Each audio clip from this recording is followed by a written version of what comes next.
So we were lucky enough to have one of the world's best dating coaches on the podcast this week, and it couldn't come as better timing for me as I'm getting back out and dating.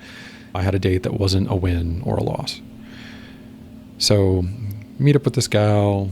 We've met, we've decided we're going to go out and get a drink, but we're both adults. That's something that you do with friends sometimes. And I get there and the vibe doesn't feel like a date. It feels like a conversation, and I'm not quite sure what's going on. And it must have showed because she asked me if I was nervous, which doesn't happen very often. It's not a thing that's really been much of a problem for me when approaching women, particularly on first dates. But it happened this time, and it was because of the ambiguity. It was because of not knowing what the situation we were in was. She's listened to the podcast, which was incredibly flattering. I was so happy that somebody listened and we were going to talk about some of this stuff. But also the idea that meeting up with somebody for the first time should have all this weight of expectation on it, and why that tends to detract from first dates. And she's absolutely right. It was a really lovely conversation, and it was lovely enough that I wanted to come share it with you all. The friend zone is bullshit. It's completely made up to make guys a little bit more predatory and commodify sex. What is happening when you go out is connection. Even if it's casual, good sex is always connected. So what happens is when it's all about whether I'm going to get her, whether this is going to be a date or not, is all you usually know about her is what she looks like. And sure, like you can tell whether you're attracted to somebody based on their looks, but what if their voice is annoying? What if their values don't line up? What if they're kind of crazy in a way you don't like? You don't know until you talk to them. And so her point is that anytime you're out with anybody new, the intention is just be getting to know somebody and then feeling where things go from there.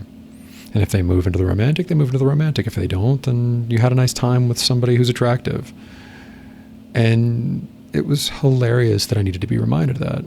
I just had this great conversation with Damien on the podcast where we talked about this stuff.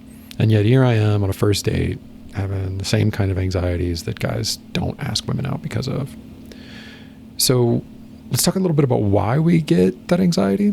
It's because of the story you tell. It's because you've told a story to yourself of either what happens if it goes well and it goes wonderfully and you have this big future with this person you've never met, or you've got this story for the worst outcome ever, that either you're going to be alone forever or this rejection is going to be pretty brutal and you're going to be hurt. So one, stop telling a story. The only story about approaching this person in front of you should be, what's the next 3 minutes going to look like?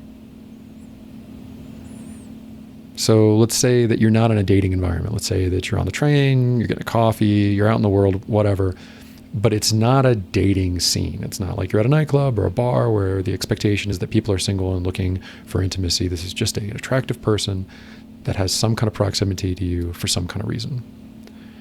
All you know about starting a conversation with them is it's going to be an interesting few minutes. So have the interesting few minutes. Maybe you woke up and you're like, oh man, this line's rough. And maybe they just give you a 2-word answer and go back to their phone and ignore you. Or maybe they start a conversation about how they're going to be late for whatever they're doing next. And then maybe things move forward from there and you get a number, you get a text, and you're off to the next thing with them. Or she rolls her eyes at you and like does something to publicly embarrass you about it. You got something to tell the guys later. That's a hilarious story. Oh man, I struck out really hard. I don't know what I misread, but man, all I asked her for was like, how's the line going for? And whew, man, was that the wrong move. I don't know what was going on in her life that day, but she was not having it. It's fine. And as long as it's fine, it's not that embarrassing. And it goes a long way. What's surprising is if you're in an environment where you usually spend time in, you taking rejection gracefully is going to make it easier for you to approach other women in that environment, because they're going to have seen you take rejection and not be the asshole. That goes a long way for their safety and feeling of safety. So again, get out of your head about it. It's 3 minutes. All this approach is 3 minutes of time. Good, bad, or indifferent. It's going to be a story, and maybe something will come from it later. But I got to pay attention to what's going on. I got to be curious about the person in front of me.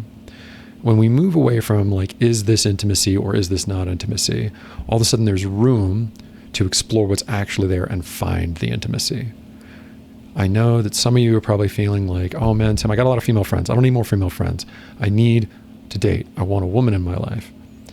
If you're friends with these women and they see you for all the things you're bringing to the table and they don't want you, they're not who you want. If you've got qualities that you're proud of, if you've got values that you live by, and the women in your life are just responding as friends, they're not the woman you want to be dating. Keep looking. But look for it. For a lot of guys that I hear about the friend zone from, it's because they don't know how to make the switch over. They'll be talking to a woman, the vibe will be there, but they, rather than saying anything and catching it and asking them about it, they freeze and they go in their head about it, and they spend the next few weeks thinking about whether this woman might be into them or not. And by then, the woman's moved on. The vibe's over. She's now got you firmly placed in this friendship. Catch the vibe and explore it. And a simple ask is fine. Hey, I'm enjoying the conversation. You're really interesting and you're really attractive. Is there any interest in doing something more with me? Something like that. Use your own words. Next thing is, it's okay to fail, but it's also okay to succeed. I think some guys are also a little nervous about what happens next. If we get the date, if we get out with her, oh my gosh, that's another thing to cross over. Yeah, man, it's okay. It's okay that you're nervous, particularly if you haven't dated in a while. Same kind of thing. Okay, it's all about enjoying the hour in front of you, not the lifetime ahead of you. We don't start thinking about lifetime until we start thinking about a proposal. So just be in the world and be in that hour, and you're going to enjoy yourself a lot more, I promise. This gal, I'm really glad that I hopefully get to see her again, but it was funny to be called out on my anxiety and what that looks like. And thank goodness she was gracious about it. It was really nice. It shows a lot of character on her end and made for a really fun time for me. So try the approach, keep the mindset short and on what's happening, not what could happen. And all of a sudden, the pressure about what happens if you do or don't approach somebody goes away. And then as you do it more, you're going to develop that empathy. You're going to be more and more aware of the dynamics happening between you and attractive women. And it's going to be easier to pick up the vibe to explore than it is right now. If you haven't asked a girl out in a long time, or maybe never, you don't know what it feels like when a woman's interested in you. And that's scary. It's okay that it's scary. Start with a friend, and if you feel a pull, ask. A polite ask, a polite check-in on it. If it makes them mad at you, then they're not really who you want to be spending time with anyway. As long as you're not sleazy or dirty about it, it's pretty simple of hey, I find you really interesting more than the conversation. You'd be interested in going on a date sometime, something like that. But some way that lets them know I'm interested in exploring this and I'm okay if the answer is no. And lo and behold, you're going to start to figure out what those vibes are. You're going to start catching the cues that you're looking for, and it's going to get easier over time. Don't expect to walk up and knock it out of the park, or that there's something to knock out of the park. Just go and enjoy the conversation and start to pay attention to the women around you, and you're going to get better at this, I promise. So if you're in the dating world and you're looking for more advice, we've got a few other videos. I'll put them up here and here. So that way you can find them with Damien. He's a great dating coach from the School of Attraction. We were really lucky to have him. And so hope to see you there. Hope this is helpful. If you got other questions, let me know. Leave a comment, and I'm more than happy to make some videos about it. More than happy to give some help. Take care.